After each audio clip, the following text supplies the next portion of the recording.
नमस्कार, आप सभी प्रिय दर्शकों को जय मसीह की यीशु सहाय। मैं आपकी होस्ट करिश्मा शिल्पीलाल आपका इस खास कार्यक्रम जीवन में परिवर्तन के मोड़ में आज स्वागत करती हूँ और ये आशा करती हूँ कि आप सब भले हैं। इस कार्यक्रम के माध्यम से हम कई लोगों की आप बीती और गवाही से परमेश्वर के उनके जीवन में अद्भुत कार्यों के बारे में जानेंगे। और आज भी हम इससे पहले आगे बढ़े, हम एक आयत पढ़ते हैं जो पाई जाती है मत्ती की उसकी 17 और 18 आयत। यहाँ इस प्रकार लिखा है, यीशु ने उत्तर दिया, हे अविश्वासी और हठीले लोगों, मैं कब तक तुम्हारे साथ रहूँगा, कब तक तुम्हारी सहूँगा, उसे यहाँ मेरे पास ले आओ। तब यीशु ने दुष्ट आत्मा को डांटा और वह उसमें से निकल गई और लड़का उसी घड़ी अच्छा हो गया। आज हमारे स्टूडियो में मौजूद मेहमान जो हमारे पिछले 2 कड़ी से हमारे साथ बने हुए हैं, डॉक्टर रेबेका सिंह, आज एक ऐसी घटना, एक ऐसी एक्सपीरियंस को हमारे साथ शेयर करेंगे जो हम में से कई लोग जाए जिसके ऊपर विश्वास ना करें, लेकिन इसे सुनने के बाद दर्शकों हम सभी और भी गहराई से परमेश्वर के प्रेम और महिमा और उसकी महान कृपा को जानेंगे। तो आइए हम उनसे सुनते हैं कि उनके जीवन में उसके बाद ऐसा क्या हुआ जो एक दूसरा उनके जीवन में परिवर्तन मोड़ बना। जी मैम, वेलकम, आपका फिर से स्वागत है कि आप हमारे साथ पिछले 2 कड़ी से बने हुए हैं। मैम, आपने जैसे बताया आपने सेविकाई शुरू की, जिस छात्रा के बारे में आपने बताया जिसके बीमारी चंगाई हो गई, उसके बाद आपने गिरजे के कार्य में कैसे सहयोग दिया और क्या कार्य किए? हम लोग, आप जैसे जानते हैं कि हम लोग सबत को मानते हैं जी, और शुक्रवार की रात को हमारी मीटिंग होती है, सभा होती है जी, जिसमें कि हम लोग एडवेंटिस्ट लोग, हर चर्च में ये सभा होती है जी, शाम को। हाँ, रुड़की में हम लोग थे तो हम लोग वेस्पर्स बोलते हैं जी, फ्राइडे वेस्पर्स को, तो हम लोग जाते थे। जी, मैं सोचती हूँ ये ईश्वर ने मेरे मन में डाला, जी, क्योंकि मैं ये देखती थी कि जब मैं वेस्पर्स से आती थी तो ये लोग जो हमारे सपोर्ट स्टाफ है जी, ये लोग जो हैं वहाँ से कैफेटेरिया से आएंगे, अपने काम करके आएंगे और सब अपने अपने में मस्त हो जाएंगे, कोई किसी से ना बात करेगा ना कुछ करेगा। तो इनको एक साथ लाने के लिए शायद ईश्वर ने मेरे मन में डाला कि यहाँ पे जो है इनके साथ प्रार्थना करना ज़रूरी है, इन्हें इकट्ठा करके हाँ, प्रार्थना करना, अच्छा, आराधना करना जरूरी। तो जी, इनके जो घर बने हुए थे, तो ये रुड़की की बात है, फिर से उत्तराखंड स्टेट है। तो यहाँ पे जो है मैंने इनसे जाके बोला कि अगर मैं आके यहाँ पे हर फ्राइडे इवनिंग जब हमारी इंग्लिश चर्च की मीटिंग ख़त्म हो जाती है, जो कि 8 बजे या 8:30 बजे, जब भी ख़त्म होगी मैं आपके साथ प्रार्थना करना मांगती हूँ जी, क्या आप लोग राज़ी हैं? जी, पहले तो मुझे उनसे परमिशन लेनी पड़ी कि अच्छा, वो राजी हैं कि नहीं, क्योंकि कभी कभी थके होते हैं तो बिल्कुल नहीं करना मांगेंगे, बिल्कुल, कि ये मैडम आ रही हैं। तो उन्होंने कहा मैडम हम, आप जब वहाँ से आएंगी तो हम आपका इंतज़ार करेंगे। तो जब उन्होंने मुझे बोला तो ये मैं समझ गई कि ईश्वर चाहता है कि मैं इनके साथ प्रार्थना करूँ। तो जब हमारा चर्च होता था ख़त्म तो मैं अपनी बाइबल, हिंदी की बाइबल उठाती थी और मैं इनके साथ जाती थी।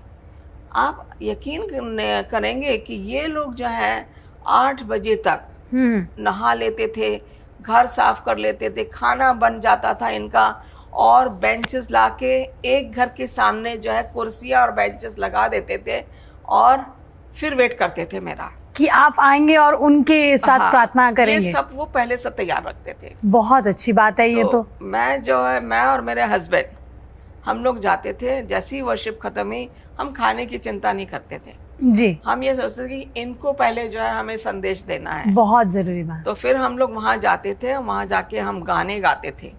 उनको बड़ा अच्छा लगता था, ढोलक ले आएंगे, ढोलक बजाएंगे, गाना गाएंगे, मैं उनको गाना भी गाने देती थी। जी, जी, और बड़ा अच्छा लगता था कि वो सारे के सारे जो तितर बितर हो जाते थे हर फ्राइडे इवनिंग अब इकट्ठा होने लगे, उनमें आपस में प्यार बढ़ने लगा। बहुत अच्छी बात है। फिर जब मैं उसके बाद फिर मैं संदेश देती थी, प्रार्थना करते थे, वो लोग भी प्रार्थना करते थे साथ में। तो इस तरीके से मैंने वो शुरू किया। तो शारीरिक भोजन से ज्यादा ये जो आत्मिक भोजन था, उसकी भूख उनके अंदर जो है वो बिल्कुल। लालसा बढ़ी जब आपने ये शुरुआत की कि उनको कोई इकट्ठा करके उनके साथ प्रार्थना करे। तो जब मैं वहाँ से जाने वाली थी तो फिर मैंने डॉक्टर दास को बोला, सर अब मैं चाहती हूँ कि इनको जो आप खाली मत छोड़िए, बिल्कुल किसी और को अपॉइंट कर दीजिए, क्योंकि मैं अब नहीं कंटिन्यू कर पाऊंगी क्योंकि हमारा ट्रांसफ़र हो गया था। जी लेकिन उससे पहले मैं एक और घटना आपके साथ शेयर करना मांगती जी। हूँ कि मिस्टर ओलिवर और मिसेस ओलिवर, अच्छा। ओनिमा डैंग की मम्मी, अच्छा, ये वहाँ जीवन पर की- कर्मचारी जी, हाँ, रहे? ये वहाँ पे कर्मचारी थे। तो ये देखते थे कि हम लोग प्रेयर कर रहे हैं और इनके घर में कुछ परेशानी हो रही थी। तो इन्होंने मुझे बोला, मैडम आपसे बात करनी है। जी तो मैंने कहा ठीक है, आप मुझे जब सोचो तो आप मुझे बता दें, मैं थोड़ा सा टाइम लगेगा। मैंने कहा ठीक है, आप मुझे बताना। अच्छा जी। तो दर्शकों, जैसे कि हमने जाना किस तरीके से मैडम रेबेका ने अपने कार्यस्थल में वहाँ पर वर्शिप शुरू की, जो हमारे डिफरेंट ऑर्गेनाइजेशन के जैसे सपोर्ट स्टाफ होते हैं उनके लिए, और उनके बीच में से एक परिवार था जो उनके पास अपनी एक परेशानी लेके आया, मिस्टर और मिसेस ओलिवर। हम इस समय एक छोटा सा ब्रेक लेंगे, कहीं मत जाइएगा, हमारे साथ बने रहिए। हम वापस आके जानेंगे कि ऐसी कौन सी परेशानी थी इस परिवार में जो उन्होंने मैडम से शेयर की और उसके बाद आगे क्या होता है। हम फिर लौटेंगे।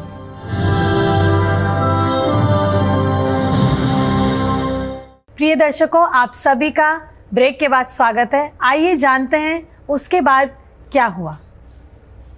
तो जैसे मैं आपको बता रही थी कि उन्होंने मुझे बोला कि उन्हें टाइम चाहिए, जी तो मैंने कहा ठीक है, और मैं रुक गई। और उन्होंने अगले दिन मुझे बताया, क्योंकि फ्राइडे नाइट थी, तो अगले दिन मैं फिर गई और उन्होंने मुझे बताया कि मैडम हमारे घर में जो है बहुत परेशानी हो रही है। तो मैंने कहा क्या परेशानी हो रही है मैडम? हमारे घर में जो है एक के बाद एक हर साल एक डेथ हो जाती है।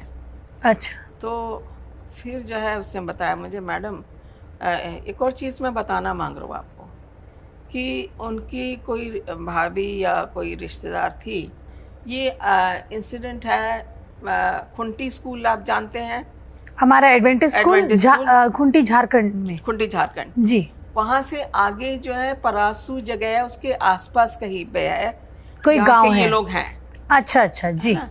तो ये वहाँ से जो है मुझे एग्जैक्ट नाम नहीं मालूम जगह का, ठीक है, मगर ये झारखंड से है। जी। मैंने कहा मैडम मेरे जो भी इन्होंने मुझे नाम बताया, मुझे नाम याद नहीं आ रहा, कि वो सुबह सुबह उठ के गई और वो चूल्हे में जब जाती है तो उसमें उन्हें एक बच्चे की जो है ना उंगली और बाल चूल्हे में पड़े हुए मिले।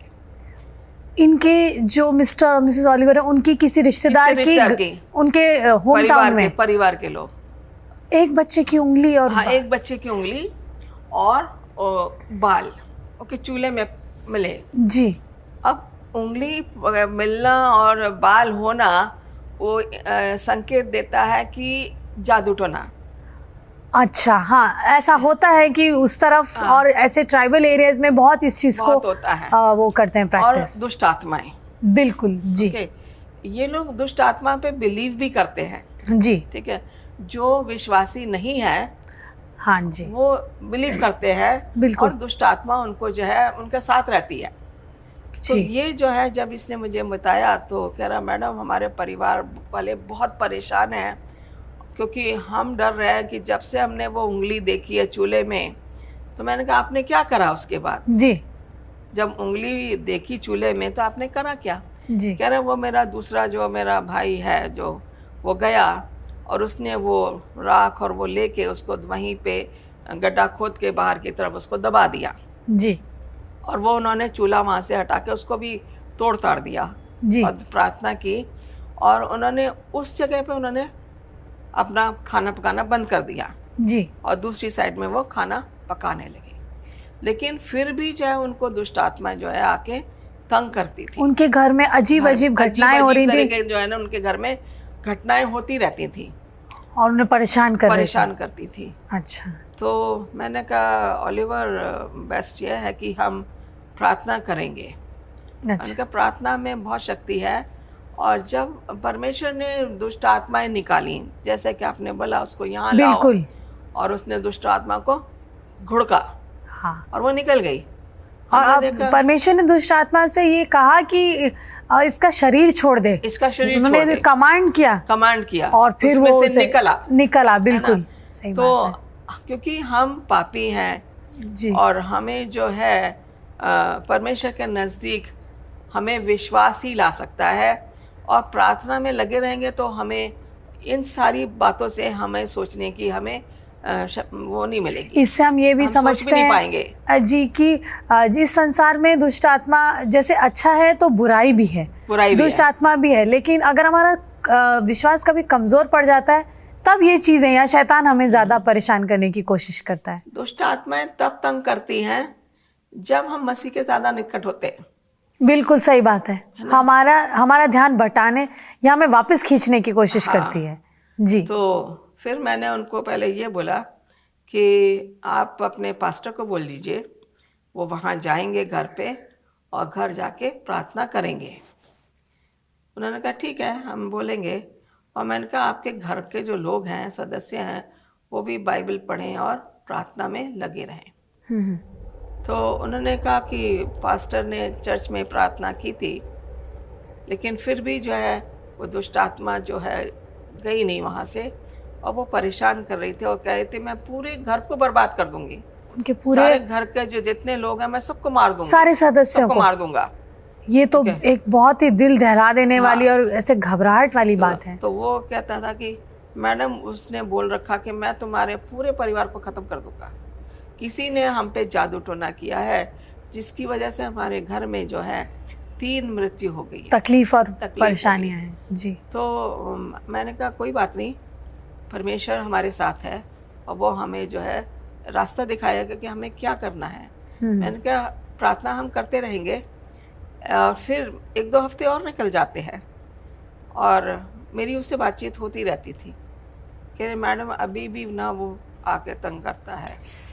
तो फिर मैंने उसको बोला कि ऐसा है कि अपने पास्टर को बोलो, 1 हफ्ते का मैंने समय दिया, 1 हफ्ता, ये पूरा हफ्ता जो है, क्योंकि आपका कभी फ़ोन लगता नहीं है, कभी लगता है, तो पास्टर को आप बोलो कि यहाँ से हम जो हैं हम व्रत रखेंगे, फास्ट रखेंगे जी, और आपका पूरा परिवार भी फास्ट रखेगा जी। ठीक है। अच्छा, मैंने कहा हर सैटरडे जब तक वो दुष्ट आत्मा वहाँ से निकलती नहीं है हम फास्ट एंड प्रे हर सैटरडे करेंगे, उपवास और प्रार्थना जैसे कि बाइबल में भी बोला है जी। मैंने कहा हर सैटरडे हम करेंगे जब तक कि वो दुष्ट आत्मा वहाँ से निकलती नहीं है। तो हमने, मैंने कहा ऑलिवर अगले सैटरडे शनिवार को आप अपने पास्टर को भी बोलिए कि वो व्रत रखे हमारे परिवार की वजह से, आपके परिवार को बोलिए कि वो व्रत रखें, उपवास रखें, और हम लोग यहाँ पे फास्ट रखेंगे। मतलब 2 अलग अलग जगहों पे, अलग जगह पे और एक साथ उसका आप लोग परिवार वहाँ पे झारखंड में, और यहाँ इसका परिवार, क्योंकि यह यहाँ काम करता है जी। तो यहाँ इसका परिवार और जितने भी इनके रिश्तेदार थे आसपास के जितने भी थे, इजराइल है जो यहाँ सपोर्ट स्टाफ जी बिल्कुल, टोपनो है वहाँ पे, तो ये जितने भी आपके परिवार के सदस्य यहाँ पे हैं तो आप यहाँ पे फास्ट रखेंगे। तो आप लोगों ने फिर मिलके फास्ट रखा। कितने हफ्ते आप बता रहे हैं कि ऐसा? ये 1 ही हफ्ता हुआ, अच्छा, लेकिन हमने टाइम लिया इसके लिए। अच्छा, फास्ट और रखने। एक साथ दोनों तरफ के जगह परिवारों पे ने एक ही दिन में फास्ट रखा हमने। अच्छा, ओके। अच्छा जी।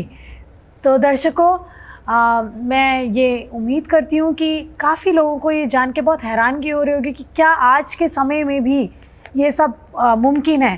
पर दर्शकों, मैं आपको बताना चाहती हूँ कि कई जगहों में जहाँ लोग ज़्यादा जानकारी नहीं रखते हैं या परमेश्वर का ज्ञान नहीं रखते हैं, ये चीज़ें होती हैं। और जैसे कि बताया गया, इस परिवार में ये दुष्ट आत्मा का प्रकोप था और इन्होंने ये निर्णय लिया कि वो उपवास से उससे लड़ेंगे। तो ये वक्त हम एक छोटा सा ब्रेक लेंगे, कहीं मत जाएगा, वापस आके लौट के जानेंगे कि इनके व्रत रखने के बाद ऐसा क्या होता है।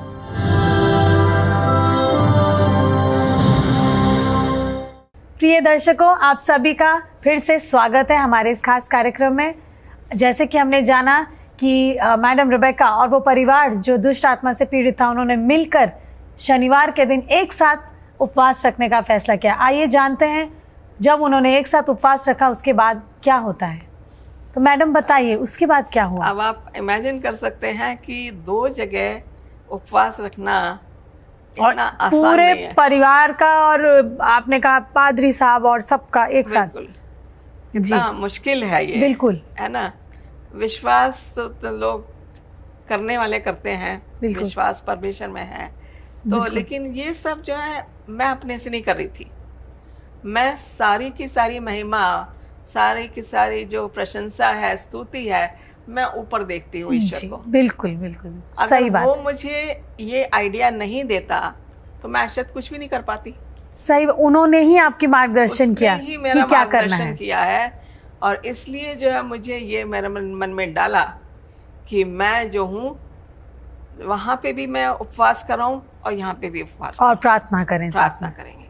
तो सुबह तो हमारा चर्च था, शनिवार का दिन हमने चूज किया क्योंकि सबसे अच्छा दिन जो है वो शनिवार का होता बिल्कुल है। सही बात है। तो हमने चूज किया और वहाँ उनके पास्टर ने और उनकी पूरी कलीसिया ने जो जो रख सकते थे इस परिवार के लिए, उन्होंने उपवास रखा, और इस परिवार के हर मेंबर ने रखा, बच्चों को छोड़ के। जी और यहाँ रुड़की में, वो तो झारखंड में था, यहाँ जी रुड़की में इनके परिवार ने और जितने इनके रिश्तेदार थे यहाँ पे, जी उन्होंने भी सबने फास्ट उपवास रखा और रखा। मैंने इनके साथ भी फास्ट रखा जी क्योंकि मैं इनके साथ हूँ। बिल्कुल। ओके, परमेश्वर मेरे साथ है, और परमेश्वर पूरे परिवार की अगुवाई कर रहा था अगुवाई कर आपके रहा। जरिए से। हाँ, जी तो हम सुबह चर्च गए सब लोग और दोपहर में हम लोग आ गए। तो मेरा तो फास्ट था तो मैंने कुछ नहीं खाया, मैं पहले पानी भी नहीं पीती थी। तो हम लोग मैंने प्रेयर करनी शुरू करी, घर में बैठ के कुछ मैं देख लेती थी, कुछ प्रेयर करती थी, कुछ रीड करना या बाइबल स्टडी के लिए बच्चों के लिए मैं तैयारी करती थी। तो इस तरीके से मैंने शायद 3 या 3:30 बजे का टाइम दिया था उनको। जी तो हम लोग जो है 3 साढ़े 3 बजे हम ये जहाँ पे सपोर्ट स्टाफ रहता है हम वहाँ गए जी और इनका पूरा परिवार आया और हमने गाने गाने शुरू किए। उन्होंने ढोलक भी बजाई और गाने गाए। फिर हमने बाइबल से पढ़ा कि कैसे यीशु मसीह ने दुष्ट आत्मा को निकाला, और वो हमने पैराबल्स जो पढ़े, दृष्टांत पढ़े। हाँ, दृष्टांत जो हमने पढ़े, और फिर हमने प्रार्थना करी, फिर हमने गाना गाए, फिर हमने बाइबल पढ़ी, फिर प्रार्थना करी। जी तो इस तरीके से हमने, शायद मैं सोचती हूँ 1-1.5 घंटा हमने लगाया होगा। हमने उनको भी बोला था कि 3 से 4 या 4:30 तक भी जा सकते हो जब तक आप वो है। तो अब हम ये देख रहे थे कि हम प्रार्थना कर रहे हैं और गाना गा रहे हैं और बाइबल पढ़ रहे हैं। जी जब हमने प्रार्थना किया ऑलमोस्ट, मतलब लास्ट में जब ख़त्म करने वाले थे, तो हमने फिर उनको, ये ओलिवर जो है घर के अंदर जाता रुड़की में, जी अपने कमरे में जाता अंदर और जाके जो है देखता है कि वो दुष्ट आत्मा जो खड़ा हुआ है उनके घर के अंदर कमरे उसके में। घर के कमरे में खड़ा हुआ है और वो अच्छा। सुन रहा था। बाहर हमारे गाने हो रहे हैं, बाइबल पढ़ी जा रही है, प्रार्थना हो रही है, और वो सुन रहा था। ये गया था, कुछ काम के लिए गया, और वो उसको बोलता है कि मैं जाना नहीं मांगता, तुम्हारे परिवार को छोड़ना नहीं मांगता हूँ, लेकिन मुझे जाना होगा। ये उस आत्मा ने इनसे बोला, ओलिवर को बोला अच्छा, कि मैं जाना नहीं मांगता जी। हूँ, लेकिन मुझे जाना होगा, हम्म, क्योंकि हम 1-1.5 घंटे तक हम गाना गा रहे हैं, बाइबल पढ़ रहे हैं, प्रार्थना कर रहे हैं, और वहाँ देख रहा है तो वहाँ भी नहीं उसका कुछ हो पा रहा, क्योंकि वहाँ भी वही हो रहा है, प्रार्थना हो रही, गाने हो रहे हैं, और वो बाइबल पढ़ रहे हैं, वहाँ भी वही हो रहा है जो यहाँ भी हो रहा है। जी तो दुष्ट आत्मा कहाँ रहेगा? बिल्कुल सही बात है। और उस दिन के बाद है कि आज तक वो नहीं आया। Praise the Lord. ये आप जो घटना बता रहे हैं, सच्ची मैं ये महसूस कर सकती हूँ किस प्रकार एक दुष्ट आत्मा भी मतलब एक हार मान जाती है, हार मानती है कि जब बिल्कुल। हम एक सच्चे मन से परमेश्वर का नाम लेते पुकारते हैं और वो हमें हमेशा कभी परेशान नहीं करती और छोड़ के चली जाती है। ये फिर मैं क्रेडिट मैं खुदा को दूंगी, बिल्कुल सही मैंने बात। कुछ नहीं करा। बिल्कुल लेकिन हाँ, ये है कि जब हम विश्वासी लोग परमेश्वर के सामने घुटने टेकते हैं और प्रार्थना में जाते हैं, तो परमेश्वर एक से एक अचंभित कार्य करता है, बहुत जो बहुत कि सही बात है। इस परिवार के साथ हुआ। और हम परमेश्वर का धन्यवाद करते हैं, उसकी महिमा हमें करते रहना चाहिए। बिल्कुल सही कहा आपने मैडम। मैं खुद भी मैं महसूस करती हूँ कि आज मैं आपकी गवाही से इतनी आशीष पाई है, और यही उम्मीद करती हूँ हमारे दर्शक जो आज इस चैनल को देख रहे हैं वो भी बहुत ही आशीषित होंगे। आपका बहुत बहुत धन्यवाद। परमेश्वर आपको बहुत बरकतें दे। तो दर्शकों, जैसे कि आपने देखा मैडम ने हमारे साथ शेयर किया किस तरीके से परमेश्वर की आराधना करने से, गीत गाने से, उपवास रखने से और एकजुट होकर उसके नाम को पुकारने से एक परिवार और परिवार के कई सदस्यों को ये दुष्ट आत्मा से राहत मिली। हम ये आशा करते हैं कि आप सभी इस गवाही से बहुत ही ज़्यादा इस अनुभव से बहुत ज़्यादा आशीष पाई होगी आप लोगों ने। ये वक्त है कि हम आज के इस कड़ी को यहीं समाप्त करेंगे। इससे पहले कि हम इसे समाप्त करें, आइए हम एक छोटी सी प्रार्थना करते हैं। ऐ हमारे खुदावन खुदा परमेश्वर, हम तेरा धन्यवाद करते हैं कि तूने हमें परमेश्वर चुना है, कि तूने हमें ये अवसर दिया कि हम यहाँ आकर परमेश्वर तेरे नाम की जय जयकार कर सकें। हम शुक्रगुजार हैं कि हमारे खास मेहमान डॉक्टर रेबेका सिंह के द्वारा परमेश्वर तूने हमें इतनी सारी बातों से रूबरू करवाया, वो गवाहियाँ हमें बताई परमेश्वर, जिससे हम जानते हैं कि उनके जीवन में उनके विश्वास मजबूत था, और उनके विश्वास के द्वारा परमेश्वर ये कड़ी बनी कि हम सभी के विश्वास में मजबूती आई। उनको नाम बेनाम बरकतें देना, आशीष देना, और हमें फिर से ये अवसर देना परमेश्वर कि तेरे कार्य के लिए खड़े रहें और तेरे नाम का प्रचार करने वाले हो सकें। हमारी गलती कसूरों को क्षमा करना हम सभी को और अपने दर्शकों को खासकर तेरे हाथ में सौंपते हैं। ये सब बरकत तेरे प्यारे बेटे यीशु मसीह के नाम से मांगते हैं, आमीन। मैं आप सभी दर्शकों का धन्यवाद करती हूँ हमारे साथ बने रहने के लिए। आप सभी को अगर ये गवाहियाँ पसंद आती हैं तो हमारे हिंदी होप चैनल को लाइक करिए, सब्सक्राइब करिए, बेल आइकन प्रेस करिए, ताकि आप ज़्यादा से ज़्यादा इस टेस्टिमनीज़ को सुन सकें और अपने दोस्त, रिश्तेदार, पड़ोसियों के साथ इसे शेयर करें। और अगर आप इस बारे में कुछ कमेंट करना चाहते हैं, कमेंट सेक्शन में जाके आप कमेंट भी कर सकते हैं। तब तक इससे पहले हम दोबारा मिले, तब तक आप सभी के साथ परमेश्वर का वास हो। यीशु सहाय। आप सभी को जय मसीह की।